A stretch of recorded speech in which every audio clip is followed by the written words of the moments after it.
Okay. Hey, everybody. Welcome to Geeking Out with. This is the show where the guest comes on and any topic, any conversation, anything they want to geek out about, man, whether it's music, movies, books, comics, anything, man, cars.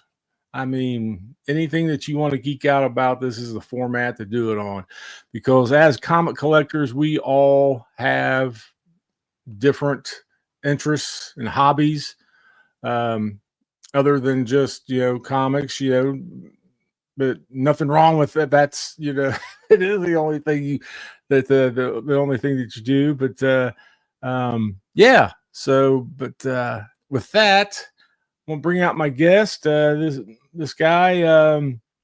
He's we've all started about the same time, and uh, he was one of the first people that I ran into at Heroes Con, doing your thing, walking down the aisle, doing some filming, mouth wide open, looking like a kid in Willy Wonka Chocolate Factory, and looked over and I was like, "Hey, I know that guy."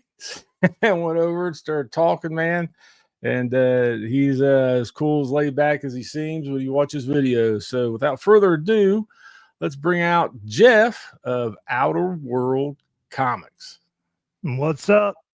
What's See, I up, even got buddy? I even got that Heroes Yeah, Con shirt on for you just because I knew that's how we met.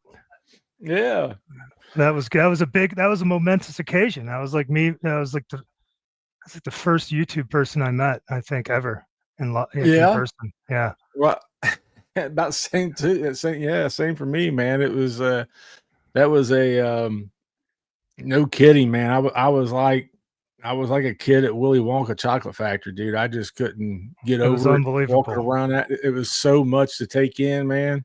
And you had that YouTube Connect too, where you were like YouTube channel getting in. I like that. Yeah, yeah, it was a good way, man. Getting I'm those, gonna try that this year or next year. yeah, heck yeah, man. I'm gonna for I'm thinking about going to like C2E2, man. I'm gonna put in for that one up there too. If I do Oh, that one, nice. so Yeah, just to that's cool. see. I know. But I gotta get the good sales pitch. Hopefully they give me the inch, they give me the end.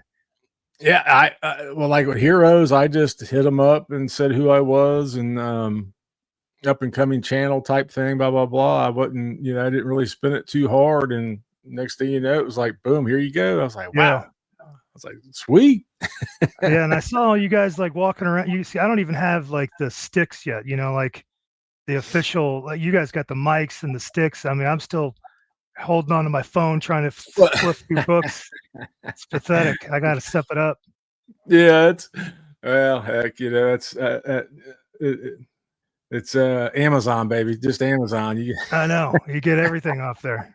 well, It's a before one. we get started, real quick, Jeff, let's just real quickly say hi to the chat, and then we'll see what you want to geek out about, man. Yeah. And like always, K Muni is one of the first. Well, now What's you've heard up? of me, Now you buddy. know. Now you know. Yeah, What's up? you gotta check his channel out. Everybody got to check his channel out and sub to him, man. Puts out great content. The great and powerful Robbie Josephs. And let's see, Christopher. Good old buddy. KP. What's up? Yeah. Representing those And Bills as usual. It's all right. The there's Jason. Bears are coming. Watch out. Good old buddy Jason, archivist Ad Rift. Let's see here. There's Mike Chaco. Oh, Chonko. Love watching Chonko. yeah. It's good dude, man. Good dude. Yeah, there'll be some more people trickle in, but all right, Jeff. Well, Yeah, what are we geeking out about? I don't yeah, know. what are we I've geeking been out about, man? racking my brain about what I can geek out to. It's like a dream to be able to sit around and talk about comic books and comic book movies and I don't know, music. Like I'm still not. I feel like I'm buying more than I'm taking in information when it comes to the comic book thing. Yeah. I know enough to be dangerous, but when I watch these other channels, these guys are just like next level, when it comes Just to comic book knowledge. yeah. So I'm not quite there yet. And it's interesting because I come from the record collecting world for 20 years. I've been collecting records. So I can talk all night about record labels and, you know, uh, funky jazz from the 70s or krautrock or what was psych rock from 1969 to 71, or my feelings on David Bowie's 6 run album run in the 70s.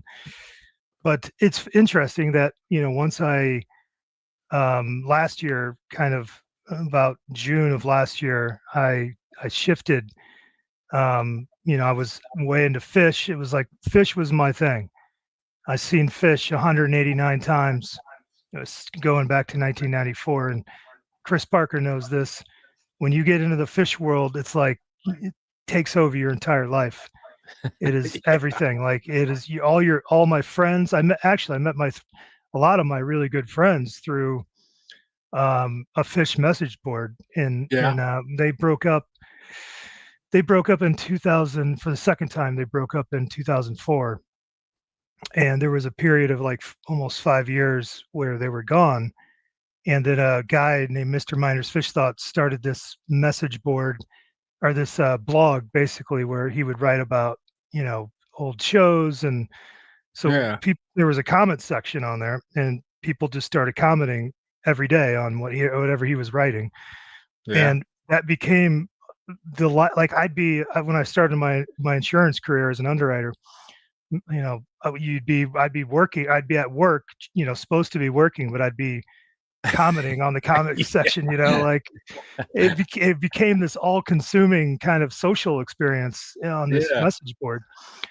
So that's how I met a lot of my dear friends. Eventually we started meeting up at shows, and then eventually I started kind of trying to get because our whole life was, and I see this happening in the comic book in your guys' YouTube community, where people through YouTube channels, like watching them on screen. But then my desire was, well, why don't we all get together and like outside of the Fish weekend, because we'd see Right. each other at the shows, or we'd maybe get a Yeah. Yeah. hotel room together. Well, why don't we get together, to rent a house or something and hang out for the weekend and listen to Fish and party, Yeah. and that really blossomed into a real deep community of, I was the one, I started kind of putting together these big events where we'd come together once or twice a year, and we would just throw these insane parties, listening to music all weekend. And Yeah. everybody would bring like their best craft beer from wherever they lived, and all kinds of other things, of course. But it was awesome. And then, like, kind of last year, around kind of beginning of last year, I don't know, I just felt like I was ready for a change. I'd seen Fish a million times, and they're still great going to see live. Don't get me wrong. There's people out Yeah. there, if they were Fish fans watching this, be like, dude, you're insane. They're playing better than they ever have right now. What are you talking about? And they kind of are. Um, but I don't know. I just was like, I had this thing in the back of my head, always kind of tickling. When I was a kid, I remember, like, it was probably 8th grade. I went to a comic book store that was an old school. It was in Middletown, Ohio, actually. You know Yeah. Middletown. Yeah. And so I started going there once in a while, buying some comics, and they had an all night. You could stay all night and play the Marvel superheroes role playing game. And my mom let me go and hang out at this comic book store all night and do that. And that always stuck with me. I was like, this is the coolest thing ever. You're sitting around all night playing this role playing game, reading comics, and it was amazing. And then I had built up a little comic book collection that I kind of traveled around as I got into high school. That got lifted, by the way, which is a whole other story. So lost that comic book collection, and then when I had my first kid in like 2006, So like from like 2006 to 2010, I got back into collecting. I got onto eBay and I was collecting records at the time. I was collecting Simpsons figures. Playmates was putting out some really cool figures back then. Hmm. And and then I just went on to eBay and was like, well, I want to own all of the Alpha Flight comics I used to have as a kid, and I want to own all the West Coast Avengers comics that I owned as a kid. And I bought like all the Secret Wars run, and then I was like, then I want all the like any kind of um situation where it was like crossover events, like any like Hmm. the Avengers had some kind of. So I just started Yeah. buying all that stuff, and then the movies started coming out. So I got into let's see, like I'll show you this here, like the Annihilation event. I got Okay. into that, and and then I got into like Jeff Johns was doing. Someone mentioned to me like Jeff Johns' Rebirth Green Lantern run was really cool, and then Blackest Night came out around between 2006 and 2010. I could have my years wrong. Someone may know, like, dude, what are you talking about? But that's kind of how I remember it. Yeah. Um, so I got into that Blackest Night run, and I was like, kind of got back into comics again in Okay. that period, and was loving it. But then Fish came back. My world, came back in 2009, and I got slowly just totally sucked back into the Fish world as it tends to do. And I was like, all my life is I'm going to see as many shows as I can, and all your resources and energy when you're in the Fish thing is dedicated to Fish. What what what what does fish do, or what is it about fish that really draws you in? Well, the big thing is, they never play the same show twice. So if they've played 400 shows, whatever it is, it's probably more than that. I don't know how many shows they've played at this point since 1984. Hmm. They've never repeated the same show ever. Oh wow. So you never know what you're going to get when you go to a Fish show. As far as And like playlists and stuff like playlist, that. yeah, they Yeah. mix it up every single night. Um, and now after at this point, their catalog of songs is just immense. They have and they do a lot of covers. So not only, let's say they have 700, they could have, I don't know what it is. I'm probably exaggerating, but it could be like 600 songs that they could pull from at any moment, including covers, their originals and covers. They could just decide like one night in 1990, they always do like on Halloween, almost not every Halloween, but on Halloween, they'll cover an album in its entirety. So they'll play their own first set, Hmm. second set, they'll cover an album for Halloween, you know, and then they'll play a third set of their own music. So like in 1998, they did that. And then the next night they drove from Vegas to Salt Lake City, and then they just played Dark Side of the Moon out of nowhere. So like you never know what's going to What they're happen at a gonna Fish do. show. And That's like pretty cool. at a Fish show, like there's no sitting down. The energy in the room. The thing with Fish is like it's all about the energy between the crowd and the band. Yeah. So like every night that you go, it's there's not a single soul sitting down. It's everybody is dancing. Now you might have I've had friends in bigger groups that there's the one guy that just sits there and kind of nods his head to the groove, which is Yeah. fine. Everybody's like, do your thing, man. But for the most part, everybody's getting down like big time, like really dancing really hard. And there's just a great energy expression between the crowd and the band, and it's pretty overwhelming, honestly. Yeah. And it's fantastic. And of course, there's like the party element. You like Fish fans sometimes they get defensive about that, like, oh, it's not all about the drugs, man. Like, I don't have to be high to see Fish, which is definitely more of a thing now that everybody's gotten older. Like, we Yeah. can't keep doing what we did when we were 20 years old. Right. But there's definitely that element, like you're having fun in a certain way. You're Right. enhanced, I would say. Yeah. Um, so that's the thing. And then just the community aspect of it, like you could go to a show and see somebody in the crowd or walk by somebody that you haven't seen in a year, and it's immediate hugs like, hey, what's up, man? It's so good to see you again, love you. And it's like it's a lot of love between friends. And then after all the years of being in it, like what I'm seeing in the YouTube community or comic book community is you really just become a family of friends, you know, Yeah. and your whole life is kind of intertwined with that scene, you know, and whatever you're doing is with those friends usually. So it's amazing, you know, when you put all of that together, it's like, man, and then you never know, like one night could be like the night, and they jam, right? So like, Yeah. not only are they mixing up the set list, but one night they could decide they're going to play 4 songs in the first set, but every one of those songs is 20 minutes and it's all improvised on the spot. They're making it up as they go along, which Wow. is the rub against Fish if you're not into that at all. If you're like, I just want to hear the songs, I don't want to hear jamming. You know, I get that. Some people are like, dude, this is what the hell are they doing? I want to just hear some songs. Um, but they're just instead they're going to jam, and you never know. Like I like the jams, so you know I'm chasing shows that they play as little songs as possible, and just expand musically as much as they can. And then Just you could get the next night where it's like they play 20 songs and they don't jam at all or very little. You never know what you're going to get. So it that's keeps you crazy. coming back, Yeah. which is why I've seen them 189 times. And that's frankly a small number to people that I know in my group who have seen them like 300 times. Wow. When I lived out west, I used to uh, like see them come through town and stuff when I was living out in Portland and stuff, that area.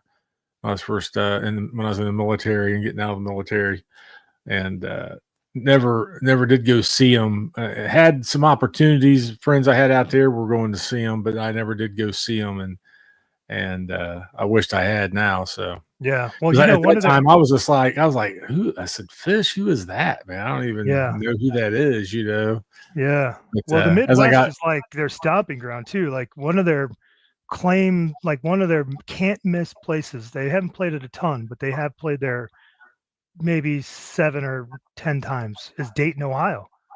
oh They, really? yeah, they love Dayton, man. Like when Fish plays Dayton, don't miss Fish at Dayton. That's kind of a I'll thing. have to watch and make sure, man. I swear Yeah. that'd be awesome.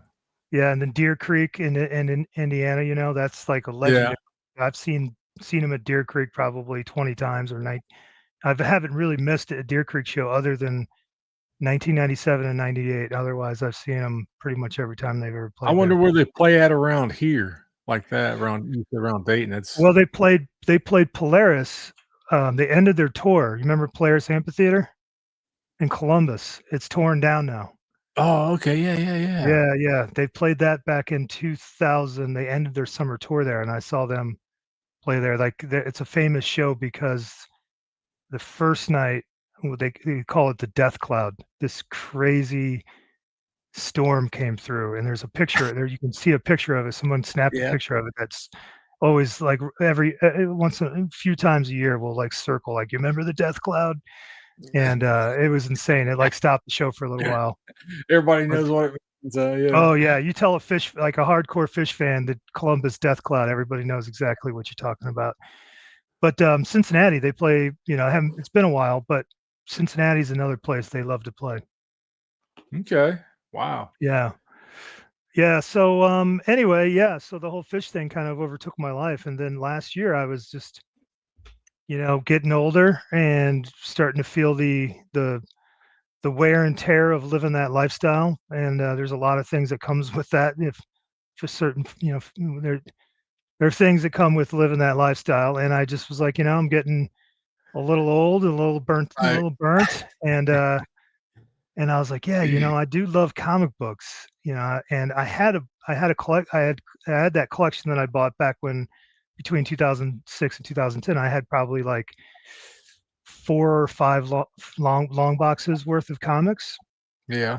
And my stepfather, at the time, no longer my stepfather, but he was at the time, he was a big comic book collector, but a big collector of original comic book art. Okay. He has the cover original art of X-Men 94. So like Oh wow. he's got several pages of X-Men 94.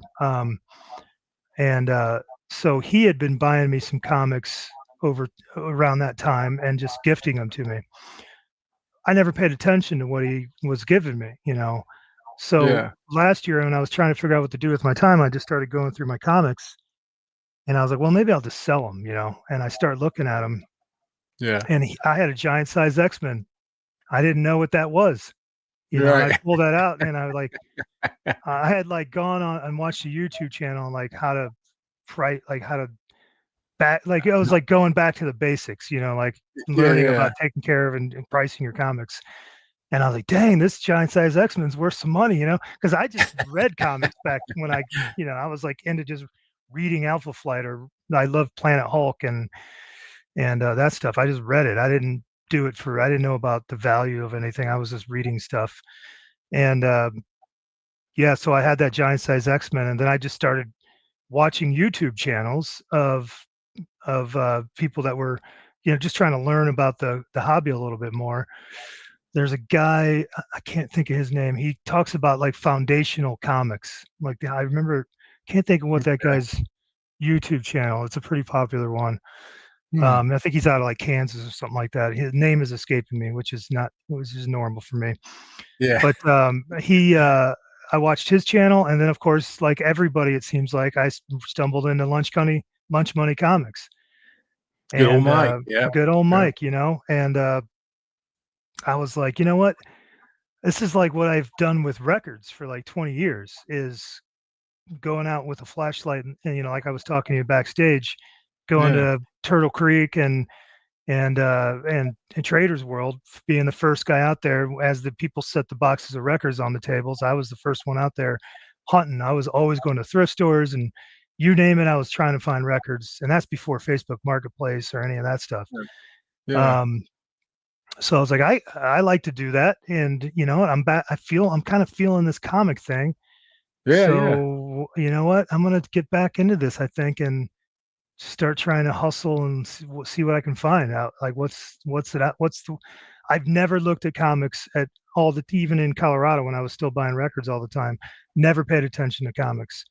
Yeah. So I was like, that's a new frontier for me. Yeah, Alex the comic hoarder. There you go, Chris. That's the dude. Oh, That's okay. I totally, know yeah, you're that's talking about. Yeah. totally the guy. Yeah, he was like the first channel I watched. I remember he would be like talking about, like I was researching, like I didn't know what I'm forgetting what they're called. This my memory is terrible. Here, I'll show it to you. Yeah, the mylights. I didn't know what mylights were Yeah. or My any of lights. that stuff. Right. My lights So too. Yeah. he had a video of like how he bags and boards in mylights and puts two boards, and I was like, oh, I got to do that. And yeah, Alex the comic order, man, he set me up right. Um, yeah, so I just got into it. I just all of a sudden I was like, I'm hunting comics, and yeah, and then I like I didn't even think about the YouTube thing, but getting back to the point of the whole fish community stuff is like, I like community. Like Hmm. I like that aspect of things. That was part of my life for 25 years or whatever, of seeing fish. Yeah. Yeah. So now I'm just in my basement going out and buying comics and getting collections and showing my wife, look at what I got. Look, you're not gonna believe it. She's like, all right, whatever, And Yeah. so I was like, like maybe this YouTube thing is a way to do it. Because I used to do videos. I used to, when I would throw on these big parties for my fish friends, I had Yeah. gotten into it. Really started around COVID. I was producing.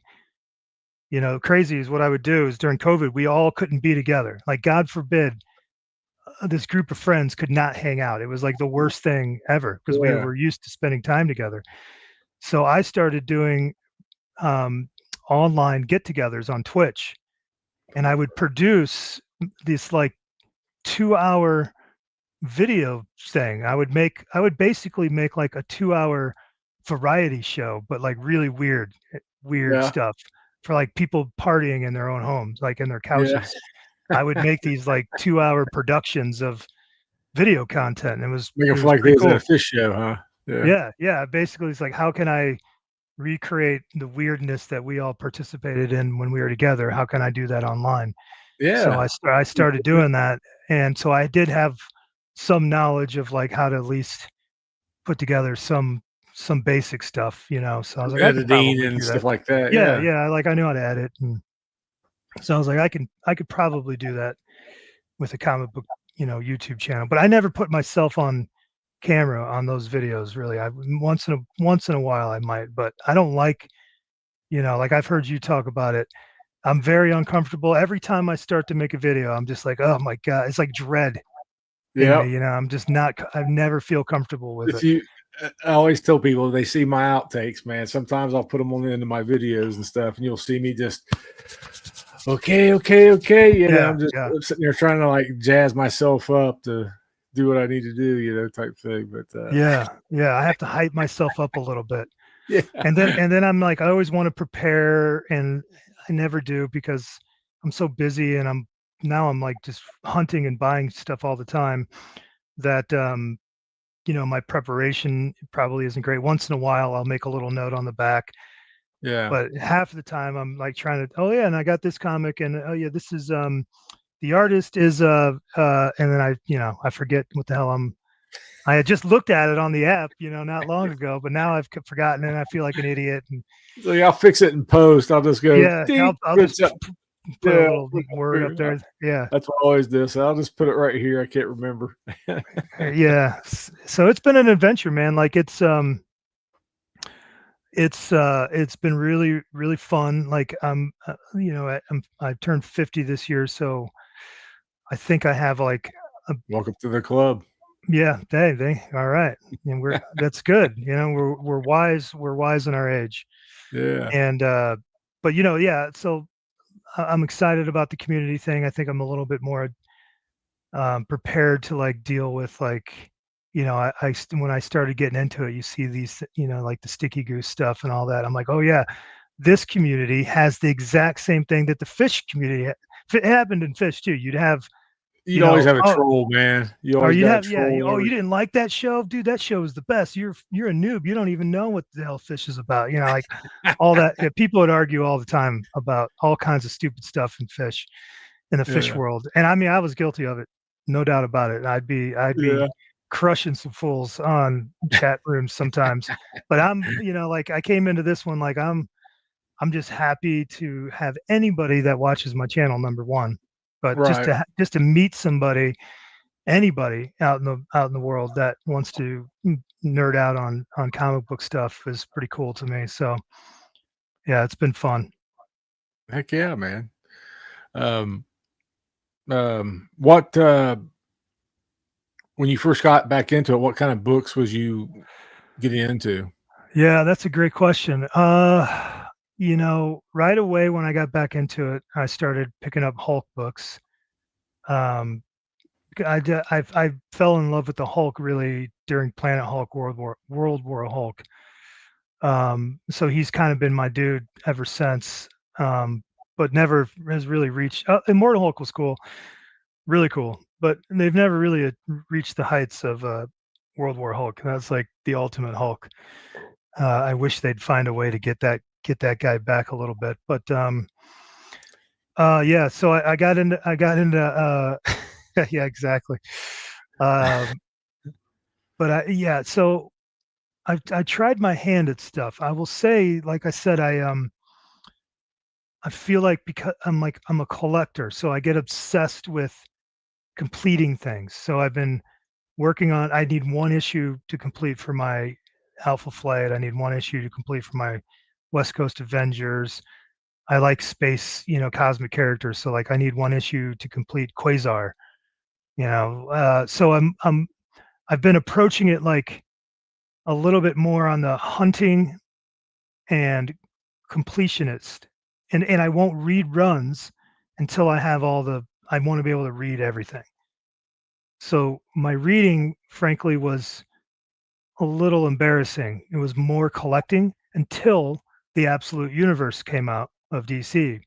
Yeah, And then I jumped on that right away because I was like, all right, here's an entry point for me somewhere that I can catch, that I can start with, fresh. And that was important to me, because it's just like I didn't want to just start buying books with all these different titles, not knowing the history. I didn't have enough time to like get back and start diving in and following all what the hell's going on with whoever. So hmm, Absolute Universe was the spot I could jump into. And I would say right now that's kind of like I'm reading all the titles. I collect all of them and It's a reading good, all of them. yeah, they're good. It's a good series. Very Oh, good it's series. amazing. I Yeah. love the absolute Batman in particular is great, but I like Yeah. them all. I think the absolute Martian Manhunter is like the artwork is mind blowing. There's some pages out of those books that have really scratched that. That's kind of why I went with Outer Worlds. I was like, what the hell would my name be? Because Right. I'm still trying to be tapped into that psychedelic musical side of me. Yeah. So that's kind of why I went with that. And then I like a lot of cosmic characters. Um, but that absolute Martian Manhunter, I feel like has been really trippy. Like I don't, it's really weird. However, how they're presenting that version of Yeah. him. It's very mental. Like he like lives. I still don't. I haven't gone to my LCS in a few weeks, so I haven't caught up. But so far, it seems like he's just an alien living in his head. I don't even understand what the hell's going on a little bit.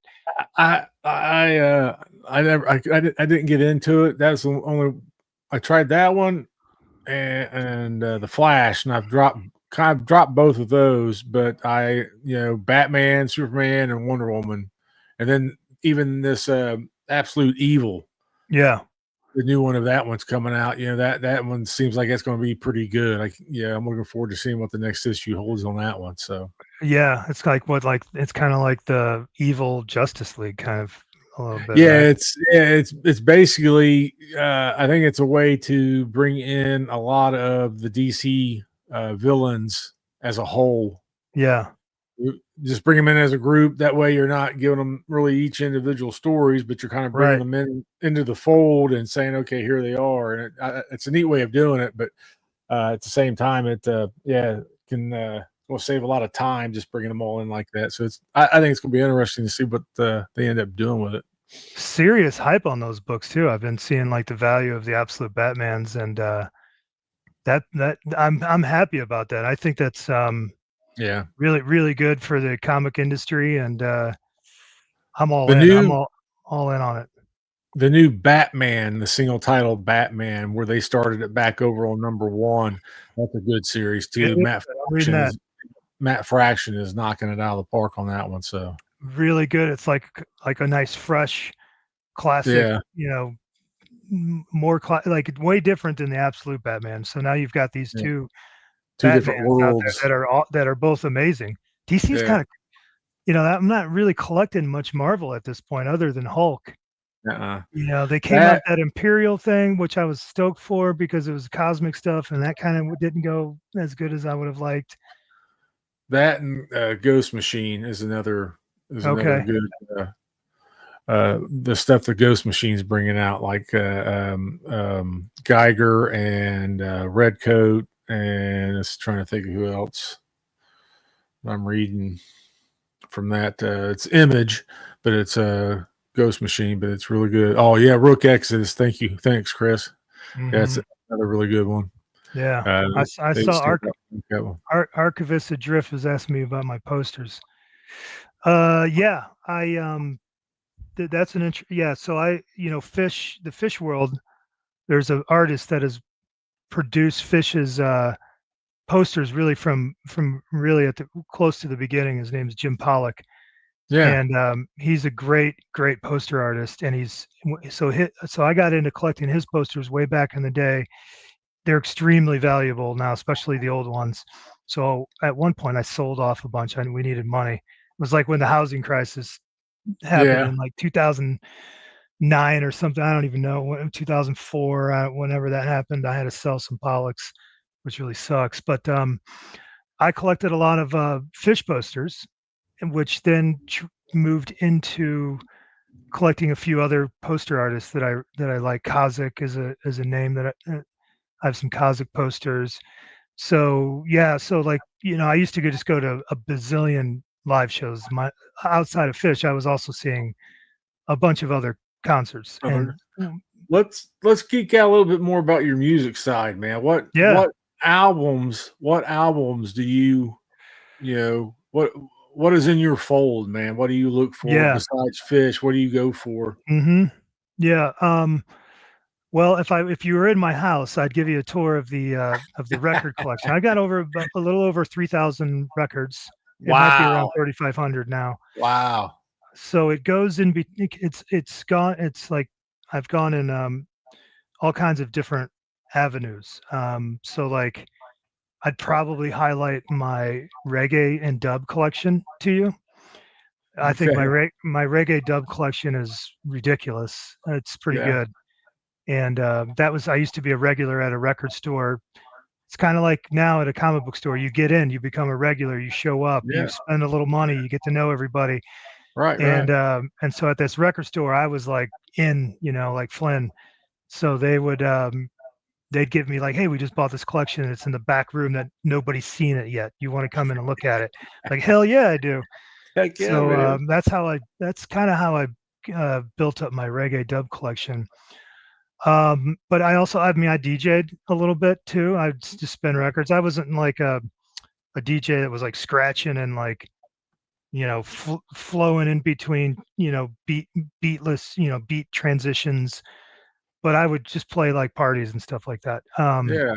So I've got a really good funk collection on vinyl, Okay. funk and disco. I could throw a Yeah. disco set down if I needed to. But Yeah. I love funk, and then that's kind of moved into like 70s. It could be like Miles Davis, jazz, or into like funky jazz of the 70s, like 1970 to like 1977, let's say. Jazz got pretty funky at that time, thanks to Herbie Hancock Yeah. and Watermelon Man and all that stuff. So I got into a lot of funk. But then I would say if you were to ask me right now, like what am I going to be listening to? I really got into ambient music. Like so, ambient kind of had a revitalization over the last probably 5 6 years of younger people creating like beautiful folky kind of dialed down either acoustic or electric electronic kind of ambient stuff. Yeah. I love that, and especially when it goes into the spacier realms, and ethereal, spacey, cosmic stuff. I like that. And I love post rock. And post rock is there's different post rocks. The post rock I like is the early post rock. So that would be like bands like Tortoise or Mogwai or Sea and Cake's more poppy. They're not really, but they kind of get lumped in there. Um, there's trying to even think, like, of course I'm going to blank out, but let's use Tortoise as like What is they're like the gods of that early. And what that is like jazz elements mixed in with like maybe some tinges of hip hop, um, at least beat wise sometimes, a little bit abstract kind of music. It'd be like a thinking man's music. Maybe that'd be a good way to yeah. put it. I know in the late 90s, man, it seems like there was just a explosion going into the 2000s and stuff with different genres of music for titles like that, like post rock and Hmm. uh what shoot, I'm doing the same thing. I'm blanking. Can't think of Yeah, by the like late '90s into the 2000s, indie rock really exploded, which would be indie, yeah.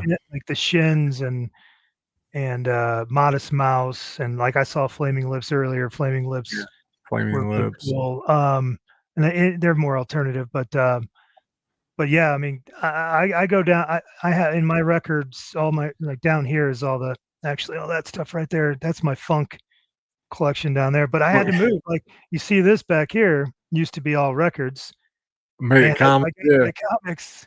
So this and there's my I had two turntables for DJing Right and on. Yeah. practicing DJing. Now I just have one turntable because I've made room. I had to make room for my trades and my bags and boards and but in my other room over here that's connected here, that's where all my records are. And I could go through and I have a huge bluegrass collection.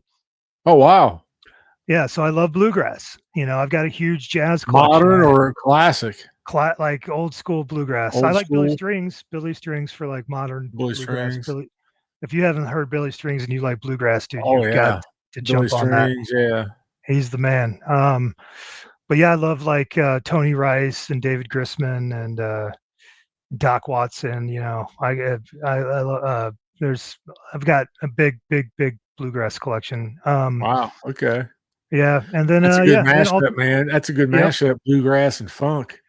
Yeah. yeah, yeah. I have a wide palette for music. It depends on my Hey, mood. I'm the same here, man. Same here. Me too. That's people always when I say that I like any music, and some people will be like, "You can't like any music," and I'm like, "Yeah, you can. I mean, if you just open your mind and take it in and process it and really listen to what you're listening to, and just not hate it right away because it doesn't go to your normal genre of whatever you normally listen to, type That's things." right. That's right. I've gotten a lot better about that in my older age to not immediately judge something because it's in X category. Now I will do that. I still hold a little bit of vile or bile or whatever you want to say about like modern country like that. Oh, that That's pop stuff, yeah. yeah. I That's Me that's too, not my man. thing.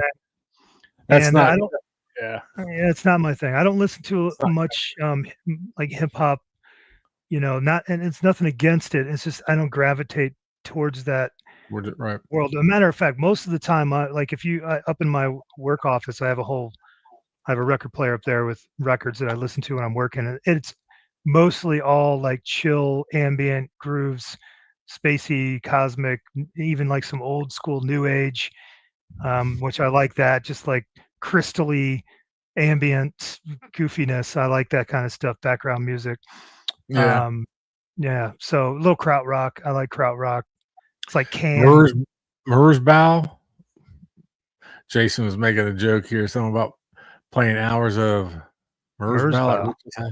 I've never heard of them. I've never heard of Merzbow. I can't say I've heard that one. But is it like European death metal or whatever, Is that Yeah, what it sounds like to me? Mersbow sounds like a German death metal band or something. I've never got into death metal, but I'll tell you who I do love is Buckethead. You've never, Buckethead? if you've never, you go on YouTube and go down the Buckethead rabbit hole, man. Yeah. He's like this 6'5" guy, real skinny, that wears a Oh, Kentucky Fried Chicken bucket on his head, and he wears a Michael Myers mask. He's got real long hair, and he wears like a mechanic's oh, that's jumpsuit. that's the guy that was a guitarist for Guns N' Roses. Guns N' Roses. Yeah. That's right. Yes. He is a master guitar player. He is incredible. And he's never taken off the mask. Like there are Yeah. like three KFC three bucket. photos or four photos of that dude, without his mask on. He's a legendary weirdo, but a Yeah. really great guitar player that gets into that real like metal stuff. Yeah. Okay. Yeah. Jason says Japanese noise. That's what that Mersbow or whatever it's Ja- called. Japanese can play there's a few like kind of borders on Asherah Temple and there's a man, one of the best, the kind of Japanese band. I know some of that stuff.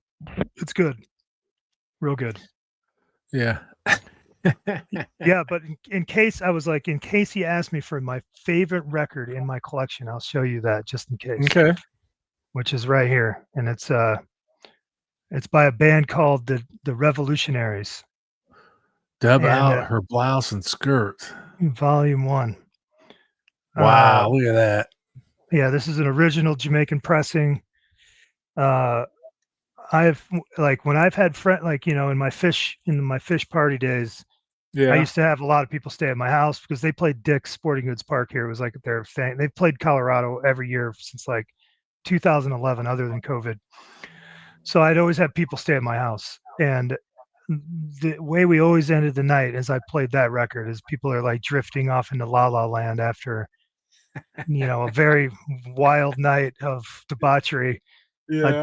I'd put that record on and we'd listen to that. It was like a tradition. That's a unbelievably good reggae dub record. Cool. Yeah. But No, you know what? Before I see we've got maybe a few minutes, 10 minutes or so yeah. left.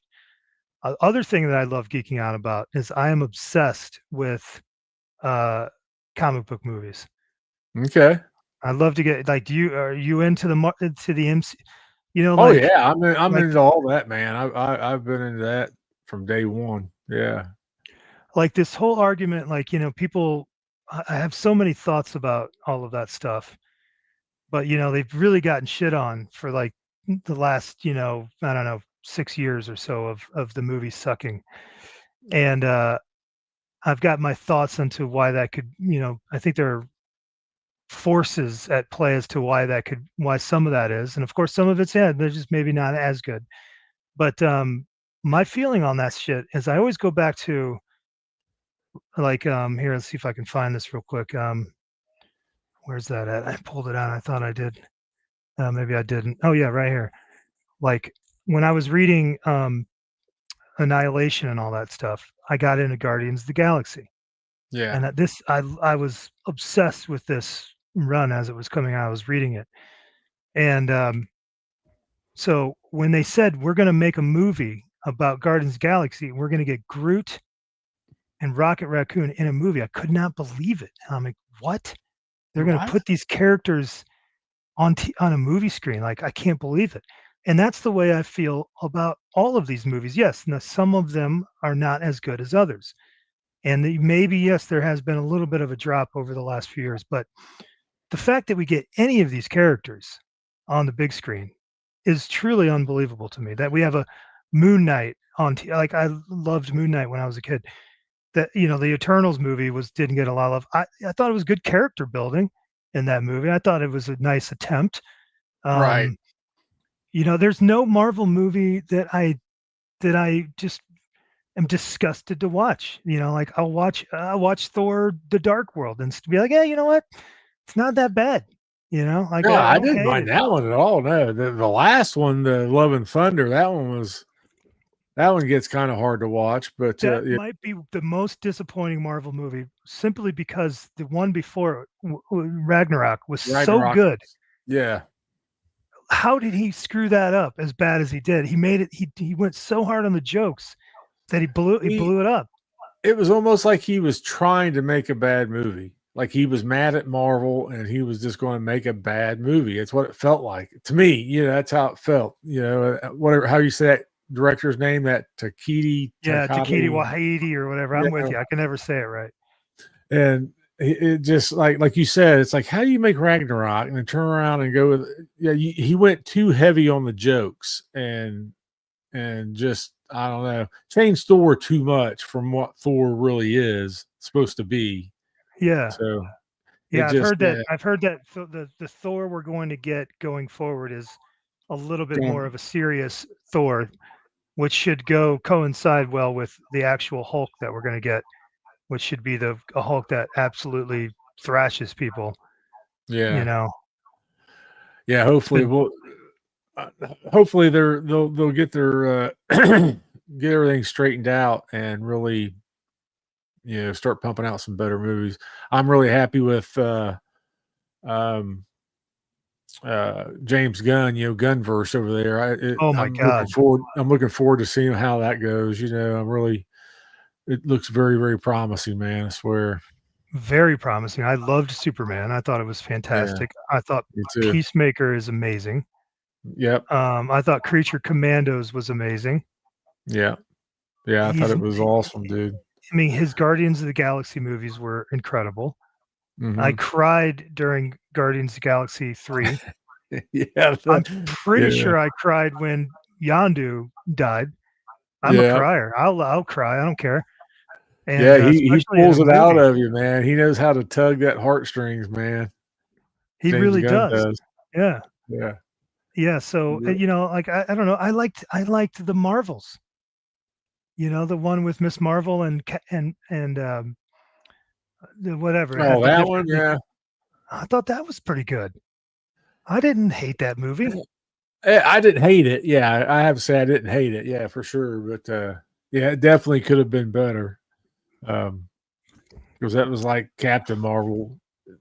I don't know. Captain I Marvel just and Miss Marvel, yeah, Miss yeah. and I then the other Miss Marvel, the what Photon or whatever her Photon, name yeah. is. Um, but Brie Larson, I didn't when they cast her from the get go. It's I was never like, worked for me. yeah, Never yeah. worked for me. No, there's too many other actresses out there that could have nailed that part and been a lot better off than her. They snagged her up because she won the Oscar and they were wanting, that's been their working formula for so long is snagging Oscar winning actors, to become their heroes and stuff or whatever. But yeah, I just never did care for her. They're Um, they're saying that they're going to change her out, but who knows? We'll see. I don't see it happening. No way. Yeah. I don't see it happening. She's a huge with star. with the She and multiverse, it could yeah, happen. it could happen. It could Yeah, happen.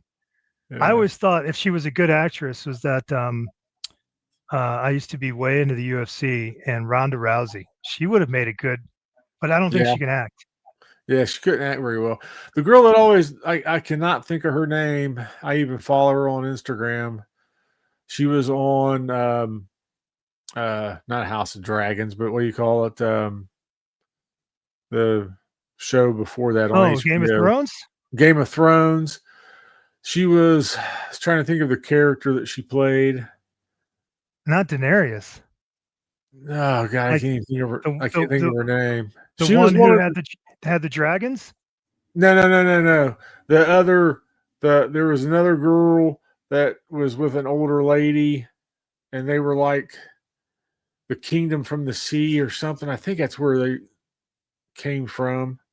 But I was trying to think of what her character, what Dang, her I am name at a was. loss. Yeah, I'd have to She look it up, man, and show you sometime. But to me, man, they were fan casting her before they cast Brie Larson, and the actress, she's even had her head shaved like high up, like half shaved, and where the hair flops over and stuff. yeah. And she just looks like the character, man. I mean, and she can act too. So Dang, I want to know who you're talking about now. yeah, I'll have to look it up, man. And Well, they cast the one girl to be Supergirl out of the House of Dragon, which I like that oh yeah, casting. the new House of Dragon. I haven't watched House of It's Dragon. good. It's good. I need to check it out. Yeah, I need to It's check it not out. like it's not as good as when you first started watching Game of Thrones. Like that's next level. You know, Right, right. those first few seasons. I can't remember Christopher. I swear, man, my Oh, brain, dude. Reek's sister? Yeah, yes. I'd Reek's have to. sister. I'm not even sure if that's who I'm thinking of, man. Like I said, I have to look it up. But I she wish. had the shaved head side and she was pretty kind of like she could kick ass. Yeah, man, I'll have to look her up, dude, because I can't even think of her name. Yeah, But KP, no, she I can wasn't see that. butch. She wasn't too butch. She was actually just she was like one of the princesses or something, man. I swear that's what I Hmm. keep wanting to think of. It's been a while since I've seen the movie or seen the show, but what her character was. But yeah, I'll have to look it up, man. I'll just have to look it up and let you know. I can't think of what it's called, man. I'll have to look on my Instagram and Yeah. figure out who she is. So are you going to HeroesCon next year? Am I going to see you there? Yep, yep. Cool. I am definitely. I haven't made any reservations or anything like that yet, but I'm going to at the beginning of the year. I'm gonna like I did last year. I'll jump in there and get my room booked and start all that process. And as soon as Heroes allows you to put in for everything, I'm gonna put in for my credentials again, Yeah. and hopefully, yeah, they were awesome, man. They were very good about that, and that made the world of difference, man. I swear, it Oh, just made the getting in world on of difference. That Thursday, Oh man. man, Oh my God. I scored some good comics on Thursday. my cousin was with me, man, and he was doing that, dude. And I was like, dude, don't spin your load already, man. You're going to be trying to buy a bunch of stuff on Thursday, but it was a good time to do it. But yeah, especially if you was looking for something specific. Me, I was just trying to take it all in, walking around, looking at Yeah. everything, and it was just Getting like, and video, like then bumping in like to you and Colossus Collector, Ryan yeah, and all the other YouTubers. I just kept running into all these other different YouTubers, and then like I said, then when you're in the lobby of the hotel, then you're sitting there running it, seeing different artists and writers and different YouTubers walking through the lobby and stuff, and it's just like madhouse, man. It's just yeah, overload, sensory overload, dude. That's all I can say. totally. That's the best way I can describe it. It really But is. next year when I go, I know what to expect. It won't be my first time. I can maybe better stick to my plan because I did not stick to a plan at all, man. My plan went right out the window, man, as soon as I got there. So I ended up doing more signatures than I was initially planning on, which wasn't a bad thing. I Right. It worked out great, and in terms on who they get next year, I'll probably do that again to a point. I'll probably try to get some signatures and stuff, and then because I didn't really buy any books, man, until Sunday. I don't think I bought a book till Sunday. Wow. I spent all the Crazy. time, yeah, I spent all the time getting signatures and just hanging out, Yeah. meeting, talking to the different YouTubers and just kind of hanging out. I did a little digging, but I never did pull the trigger on anything. I just was just like trying to just take it all in, I guess. Yeah. And then Sunday I was like, okay, I got to start buying some books. So that's when I really started digging. Yeah. I did probably the bulk of my buying on Sunday, but I did Friday. I did the signature thing. I was in Claremont's line for like 2 hours. Oh, yeah. And what's crazy, man, is you see him like at like a Terrificon or something like that, and he'll have just like a regular little side booth, man, and won't have Really? hardly anybody in his line. What? Yeah, then it's like I've watched those videos, but like at Heroes Con, he had a freaking line out the door all 3 days. It Oh, it was was crazy. unbelievable. There was a Yeah, guy that had a. I've never. It was so much stuff to be signed. It was like a cart full of toys. I mean, yeah, and then Claremont talks. He talks and talks and talks. yeah. And yeah, I was like, dude, you're killing me right now. But I saw a lot of that guys with carts of comics to be signed. I'm like, dude, I See, don't that know was how a I good thing feel about about that. Roy. When I got Roy Thomas, when I got my Conan #1 signed by him, man, there was a guy. He because I was probably the 15th person in line, and he was limited on time because he had something else he had to go to. Then he was going to come back. Well, they were going to let us certain amount of us go ahead and get signed. And the guy come up with a big old box, and he's like, "No." He's like, Oh, that's good. I'll sign, 4 or 5 Good. books, and that's it, and then kicked him. Said, you'll have to come back. Yeah, that's good. I'm happy Yeah. to. I'm happy to hear. I did not get Roy Thomas's. That would have been nice to get. I was burnt out by that point. I was like, I'm not. I'm not Oh, doing that. I'm so waiting in. I've said it before, talking about being like a kid in a candy store, dude. I had my GoPro around my neck, and I forgot to turn it on Oh, when I got a signature. After I got it, and I was walking back, and I looked down, I went, "Shit! I forgot to turn. I forgot to turn the damn GoPro on." well, you I was did better than me. heartbroken. I took literally maybe 30 seconds of video at Heroes Con. I did. Wow. I immediately gave up. I still feel a bit awkward, walking around with the Walk around. camera. Yeah, you Like kind of look like the. I That's how I feel. I feel like the dork walking around with the yeah, camera. it's a weird thing. Like I'm getting better with it, but I have this thing in my head that like people are like, oh, one of those YouTubers or something. I don't know. I get in my head. It's always been But one of my there, but problems. there, it's expected. Yeah, it Everybody's is. doing it. Yeah, So that's you right. know, I'm gonna do better next year. That's my next year. I'm do not an better. interviewer. Like I'm not. I can't like stop people. I'm like, hey, this is so and so. Like Lunch Money Like Mike does a great job Yeah, of he that. does. Yeah. I'm not. I'm just not good at that stuff. I feel so weird about it. But that's hopefully I can get. Hopefully I can get there. Well, Jeff, this has been fun, man. Yeah, It's been a blast, absolutely. buddy. Yep. Hanging Yep. out, geeking out Absolutely. about some stuff. Thank you for inviting me, Oh and yeah. thanks for saying hi at the Heroes Con. I'm a little I can be shy, I don't always come across that way, but I can Hey, be. So I appreciate that you walked up to me and said hi. I'm an introvert too, man. Sometimes it's hard for me to be social, and I really work on it and force myself. And that's one of the reasons I'm, doing this show and then like the live show. It helps get me out of that bubble, and it helps me work on that kind of stuff. So I'm not so awkward in conversations and group settings and everything else. So, but Well, yeah, I know you. I know you. Like I said backstage, you're an Ohio classic. Nice and chill, salt of the earth, good dude. So that's right up my alley.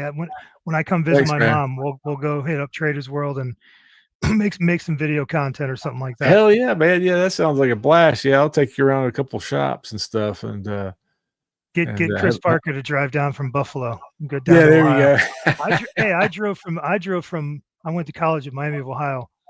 I drove from Miami to Buffalo to see Fish in 1996. So if I Heck can do yeah. it, Chris Yeah. Parker can do it.